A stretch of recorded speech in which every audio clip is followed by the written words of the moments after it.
Hello everyone, welcome to our digital library.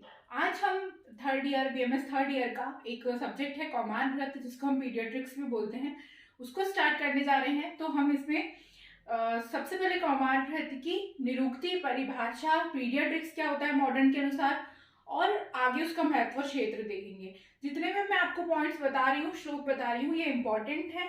मैं आपको समझाऊंगी Hindi meaning, आपको नोट करनी है, इसी प्रकार से नोट्स बनाने हैं। हम सिलेबस वाइज चलेंगे और थर्ड ईयर के बाकी सब्जेक्ट्स की भी प्लेलिस्ट बनी हुई है, आप वहां से जाकर देख सकते हैं। और फर्स्ट ईयर और सेकेंड ईयर के ऑलमोस्ट सारे टॉपिक्स कवर्ड हैं, syllabus wise subject wise playlist बनी हुई है। आप आर्ट डिजिटल लाइब्रेरी में प्लेलिस्ट वाले सेक्शन जो ऊपर दिया होता है उसमें जाकर देख सकते हैं।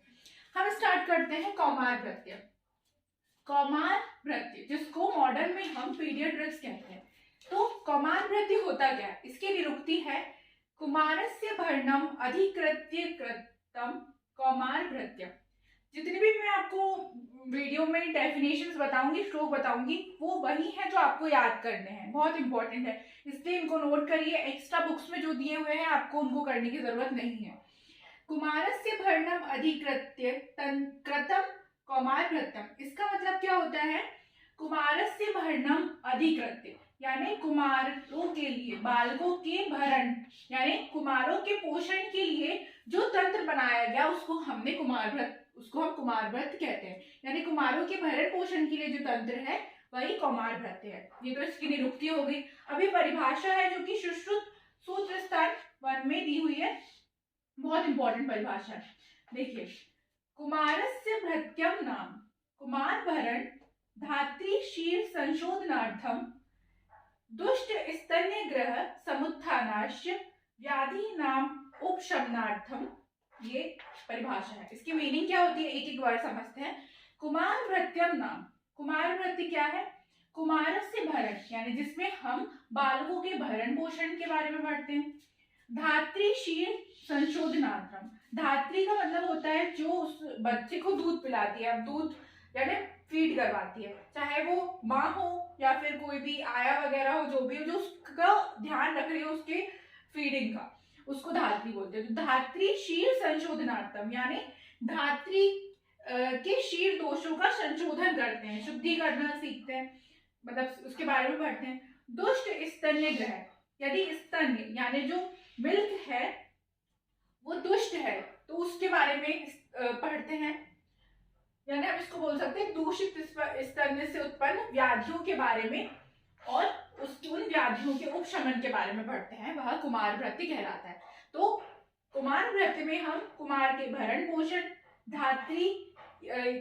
धात्री के शील दोषों का संशोधन कर, दूषित स्तन्य से उत्पन्न व्याधियों और उन व्याधियों के संशमन के बारे में पढ़ते हैं। तो ये आती है कौमार वृत्ति की परिभाषा। ये दोनों श्लोक बहुत इंपॉर्टेंट है, आप इनका स्क्रीनशॉट ले लीजिए और नोट्स प्रिपेयर आपको करने हैं। नेक्स्ट आता है मॉडर्न में पीडियाट्रिक्स। तो पीडियाट्रिक्स क्या है? It is the study of child from very conception through childhood up to adolescence. It is the study of child from very conception. Very conception का मतलब होता है कि गर्भधारण से। पीडियाट्रिक्स में हम बच्चों की पूरी स्टडी करते हैं, गर्भधारण से लेके चाइल्डहुड और चाइल्डहुड से लेके एडोलसेंस एज तक। एडोलसेंस यानी हम 16 इयर्स तक के बच्चों के बारे में पूरी स्टडी जहां पर करते हैं उसको हम पीडियाट्रिक्स कहते हैं। तो इस शास्त्र में हम बच्चों का अध्ययन गर्भाधान से प्रारंभ होकर बाल अवस्था से युवावस्था तक का जितना भी अध्ययन करते हैं वो पीडियाट्रिक्स के अंतर्गत आता है। अब पीडियाट्रिक्स जो वर्ड है वो ग्रीक वर्ड से बना हुआ है। इसमें 3 वर्ड है, पीडिया, ट्रिक और ट्रिक्स। इसकी मीनिंग क्या होती है? तो पीडिया मतलब अ चाइल्ड और पर्टेनिंग टू अ चाइल्ड, शिशु या शिशु विषयक, या ट्रिक मतलब ट्रीटमेंट या चिकित्सा, और एक्स मतलब साइंस या विज्ञान। तो ये था पीडियाट्रिक्स। अ चाइल्ड जिसमें हम उसके ऐसी साइंस जिसमें हम बच्चों के उससे रिलेटेड सारी जानकारी और ट्रीटमेंट पढ़ते हैं, उसको हम पीडियाट्रिक्स कहते हैं। तो होप कि आपको कौमार वृत्ति और पीडियाट्रिक्स की डेफिनेशन समझ में आई होगी। अब कौमार वृत्ति का क्षेत्र और महत्व देखते हैं आगे। देन हमारा नेक्स्ट टॉपिक है कुमार भ्रत्य का क्षेत्र। क्षेत्र का मतलब है कि हम इसमें कहाँ कहाँ तक ये कुमार भ्रत्य फैला हुआ है, क्या क्या चीजों को इंक्लूड करता है, तो वो हमको पढ़ना है। अब ये कुछ ऐसे वर्ड है जो आपको बहुत अजीब लगेंगे सुनने में। तो ये जो है सुश्रुत सूत्र स्थान 8th चैप्टर का 35 से लेकर 37 नंबर का श्लोक है, बहुत ही इंपॉर्टेंट है। आपको इसको याद करना है, मीनिंग समझने से कोई सेंस ही नहीं निकलेगा ऐसे वर्ड्स है, पर इसको सुश्रुत ने परिभाषा के रूप में भी दिया हुआ है और इसको हम क्षेत्र के रूप में भी कंसिडर करते हैं, तो आपका दोनों जगह काम चल जाएगा। श्लोक क्या है?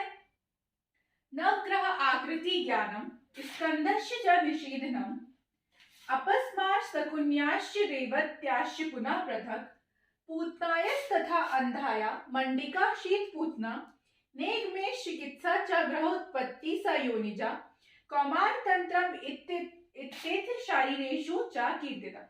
तो अकॉर्डिंग टू सुश्रुत कौमार भ्रत में नवग्रह आकृति विज्ञान, स्कंद ग्रह, स्कंद अपस्मार, शकुनी, रेवती, पूतना, अंधपूतना, शीत पूतना, मुखमंडिका, नेकमेश प्रतिषेध, ग्रहोत्पत्ति, योनि व्यापक प्रतिषेध और शारीर स्थान में वर्णित रजा शुद्धि गर्भाक्रांति आर्तव का वर्णन कुमार तंत्र में किया गया है। तो ये कुछ ऐसे सब्जेक्ट्स है जिनके बारे में हम तो जानते नहीं है, लेकिन हमको इनके नाम याद करने, ये श्लोक याद करना है, बहुत ही ज्यादा इंपॉर्टेंट है। नेक्स्ट, यदि आपको और एक चीज पढ़नी है, इसका आप स्क्रीनशॉट ले सकते हैं। तो आप सुश्रुत का उत्तर तंत्र का 38 चैप्टर का 31 से लेके 32 नंबर का श्लोक जो दिया हुआ है, इसकी हिंदी मीनिंग भी याद करते तो आपको का काम क्षेत्र में चल जाएगा। ये श्लोक स्टार्ट होता है शुक्र आर्तव से, शुक्र आर्तव आदयो दोषा, यहां से ये श्लोक स्टार्ट होता है, आपको बुक में मिल जाएगा। यहां से लेकर लास्ट पॉइंट है इसका चिकित्सके उत्तरा दिशा।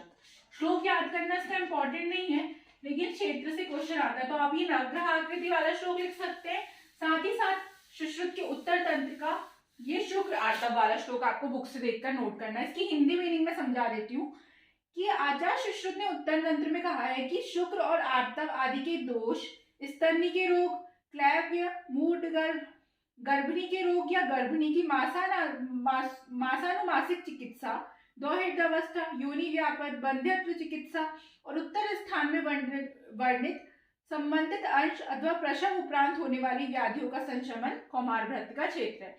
यानी आप ये बोल सकते हैं कि बच्चे के चाइल्ड के फॉर्मेशन से, गर्भ में ही फीटल का फॉर्मेशन होगा, तो वहां से लेकर जो उसके बड़े होने तक का, जो 16 वर्ष की आयु तक का जितना भी उसके प्रोसीजर है, वो सारा कौमार भ्रत्य के अंदर आ जाता है। तो अब उसमें आर्तव शुक्र से लेकर स्तन्य दोष, गर्भ में उसकी उत्पत्ति, सूतिका, ये सब जो है वो कौमार भ्रत्य में वर्णित किया गया है अकॉर्डिंग टू आचार्य सुश्रुत।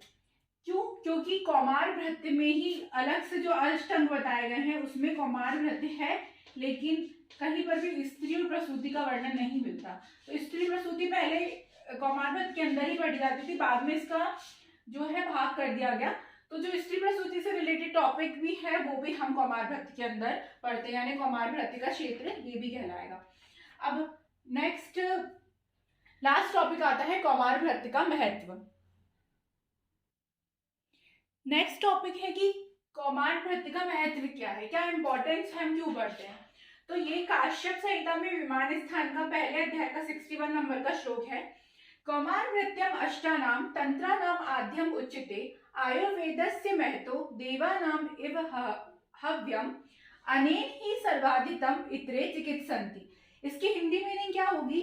जिस प्रकार देवताओं में अग्नि को श्रेष्ठ माना गया है, उसी प्रकार इस महान आयुर्वेद के 8 तंत्रों में कौमार भृत्य श्रेष्ठ माना जाता है। इस कौमार भृत्य के द्वारा ही वृद्धि को प्राप्त हुए अन्य लोग चिकित्सा करते हैं।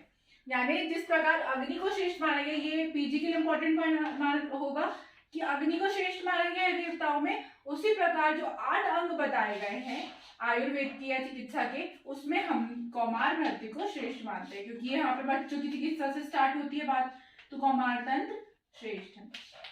तो ये श्लोक से आप बुक से डिटेलिंग देख सकते हैं। तो जितना भी मैंने आपको आज श्लोक बताई हूँ वो बहुत ज्यादा इंपॉर्टेंट है फॉर एग्जाम पर्पस, और ये हमारा सिलेबस का पॉइंट नंबर 1 कंप्लीट होता है। इसके बाद हम काश्यप संहिता का इंट्रोडक्शन देखेंगे।